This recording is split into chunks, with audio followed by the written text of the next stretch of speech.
ki yëpp di saluer moment bi fële ci 80e donc session de l'Assemblée générale des Nations Unies président doon plaider pour la libération ou bien la reconnaissance de l'État palestinien, reconnaître Palestine comme un État à part entière, et aussi de plaider pour que Israël arrête de bombarder donc Palestine et reconnaître le droit international. Lan ngay wax ci le discours du président de la République Bassirou Diomaye Faye. Bon, ce que j'allais dire dans un premier temps par rapport, j'ai vu une image qui circule là. Oui. Des gens qui caricaturent le président de la République, oui, comme si il dafa dem fofu xamul lu muy def wala ñu ne le chargé de protocole, le protocole mi ko wara jox son discours ñoo tardé. Je vois même les images qu'on montre partout. Est-ce que lolu jar na ñu def ko ci presse bi? Mais xam nga yow xam nga nu mu démé. Oui. Si. Xam na nu mu démé. Ñeneen ñi xamul lu ñu démé nak bon moy wala ñu xam ba paré bëgg wax leneen manipuler. Oui. Président li mu wara def nako. Man sax yéex naa comprendre effectivement ni mbir mi demee tu as vu parce que dama yaakaaroon ni protocole bi ànd ak président de la République ñoo def erreur. Mais c'est après que j'ai appris que. Compris, voilà. fële la. Merci beaucoup au niveau des Nations Unies. Au moins si on comprend nga. fa la mbir mi amee.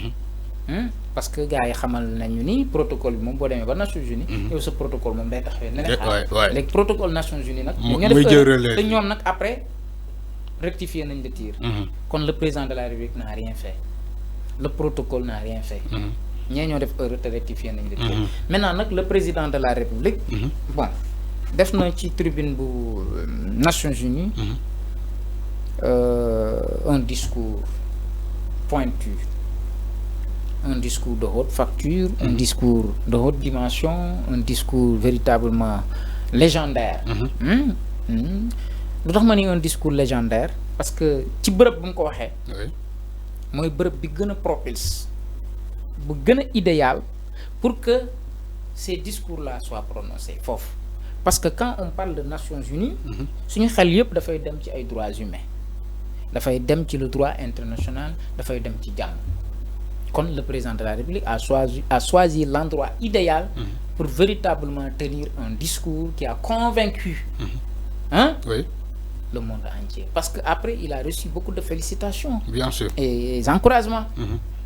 Parce que bombardement yi nga xam ni ngi koy def ci kaw Palestine la wax ne daan doy xam nga loolu waratul yem rek ci ay discours comme l'avait dit le premier ministre Ousmane Sonko ici. waaw ñun suñu régime bi fan lañ nekk.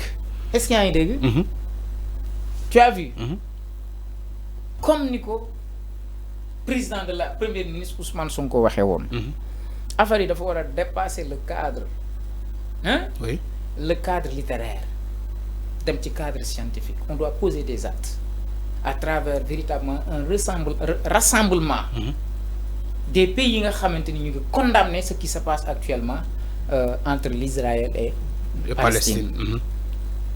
Mais comment concevoir même sax ne nañ en temps de guerre am na ay structures yoo xam dañ leen war a protéger su dugg sax rëcc nga bien sûr comme hôpital mais gis nañ ay hôpital yu ñu doon bombardé foofu oui ay xale yu ñuy faat te xale yi kenn waru leen laal lañu war a sécuriser ay xale yu ñuy faat ay journalistes yi nga xam dañ leen war a protéger yu ñuy faat loolu yëpp jaxasoo tiré même ci ay ambulance yi war a yi doon jël ay soins humanitaires yooyu yëpp tey foofu le président de la République accentuer véritablement son débat moo tax mu nekk un débat qui a touché le monde entier.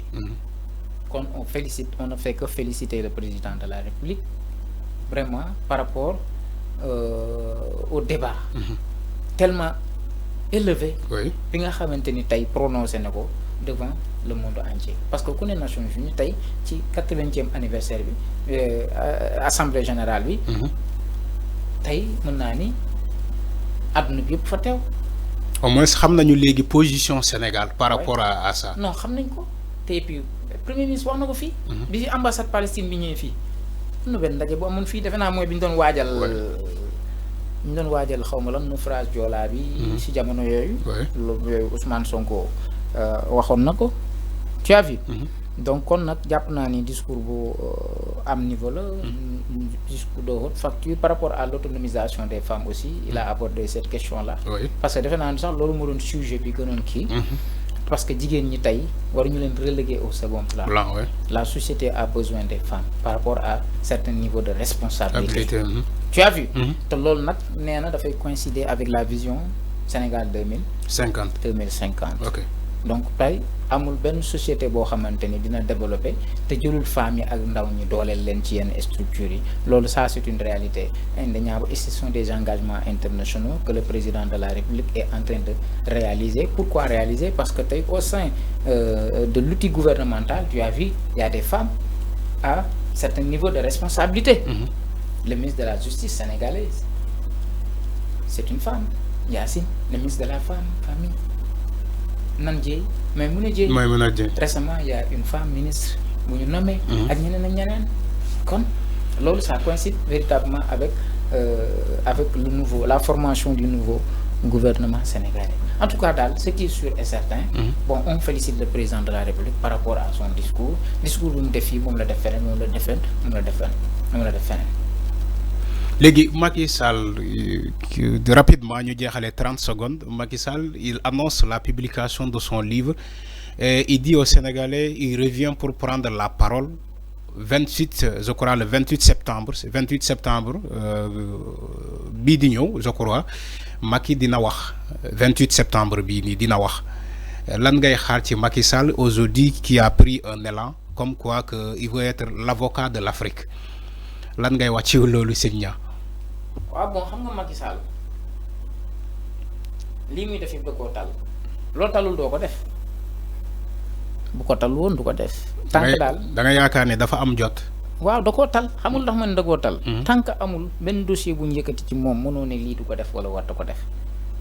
Macky avec tout ce qu'il a fait dans ce pays là en collaboration avec certains responsables ci li fi xew yëpp buñ ko interpellé wul ci wàllum yoon lu ko neex def fu ko neex def kenn tënku ko am na droit génne livre am wax li mu sentir mu wax ko déplacé wu dem bu ko neex c'est un Sénégalais c'est un citoyen boo xam benn dossier tegul ci kawam.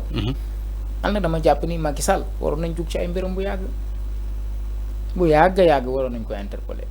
Ok waaw parce que quand on parle de crime contre l'humanité bu ñu jëlee rek lay constituer crime contre l'humanité très ya koy constituer am na Sénégal. Je vous ai appelé la fois dernière le cas de Hissène Habré automatiquement après véritablement bi mu daanoo mais dañ ko topp pourquoi lan moo tax ñu topp ko. tout près Mauritanie seen ancien chef d'État dañ ko yóbbu kaso ak ñeneen Ben Ali ñoom ñëpp ak ñeneen Tunisie y a autant de présidents yoo xamante ni après juste leur départ dañ leen topp te lañ leen doon toppee muy crime contre l'humanité fait yi ma lay wax foo ko gis ci réew ça constitue véritablement des crimes contre l'humanité des tortures des meurtres des assassins des viols des séquestrations amul fii yooyu yëpp boo ko dajalee mooy former crime contre l'humanité.